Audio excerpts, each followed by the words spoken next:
ನವದೆಹಲಿಯಲ್ಲಿ ನಡೆದ UP Japan investment meet 2026ರ ಕಾರ್ಯಕ್ರಮದಲ್ಲಿ ಉತ್ತರ ಪ್ರದೇಶ ಮುಖ್ಯಮಂತ್ರಿ ಯೋಗಿ ಆದಿತ್ಯನಾಥ್ ಅವರು ತಮ್ಮ ರಾಜ್ಯದ ಅಭಿವೃದ್ಧಿ ಹಾಗೂ ಕೈಗಾರಿಕಾ ಪ್ರಗತಿಯ ಬೃಹತ್ ಚಿತ್ರಣವನ್ನು ಹಂಚಿಕೊಂಡಿದ್ದಾರೆ.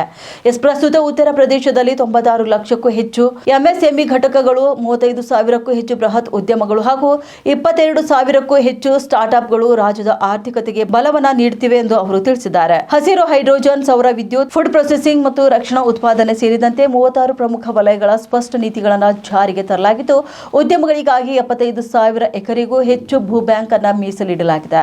ಎಕ್ಸ್ಪ್ರೆಸ್ ವೇಗಳ ಉದ್ದಕ್ಕೂ 27 ಉತ್ಪಾದನಾ ಮತ್ತು ಲಾಜಿಸ್ಟಿಕ್ಸ್ ಕ್ಲಸ್ಟರ್ಗಳನ್ನು ಅಭಿವೃದ್ಧಿಪಡಿಸಲಾಗುತ್ತಿದ್ದು, ಜವಳಿ, ಆಟೋಮೊಬೈಲ್ಸ್, ಕೆಮಿಕಲ್ ಮತ್ತು ಎಲೆಕ್ಟ್ರಾನಿಕ್ ಕ್ಷೇತ್ರಗಳಿಗೆ ವಿಶೇಷ ಆದ್ಯತೆ ನೀಡಲಾಗಿದೆ ಎಂದು ತಿಳಿಸಿದ್ದಾರೆ. ಸದ್ಯ ಭಾರತದಲ್ಲಿ ಉತ್ಪಾದನೆಯಾಗುವ ಒಟ್ಟು ಮೊಬೈಲ್ ಫೋನ್ಗಳಲ್ಲಿ 55% ಮತ್ತು ಎಲೆಕ್ಟ್ರಾನಿಕ್ ಬಿಡಿಭಾಗಗಳಲ್ಲಿ 60% ಭಾಗ ಉತ್ತರ ಪ್ರದೇಶ ಒಂದರಲ್ಲೇ ತಯಾರಾಗ್ತಿವೆ ಎಂದು ಯೋಗಿ ಆದಿತ್ಯನಾಥ್ ಹೆಮ್ಮೆಯಿಂದ ಹೇಳಿಕೊಂಡಿದ್ದಾರೆ.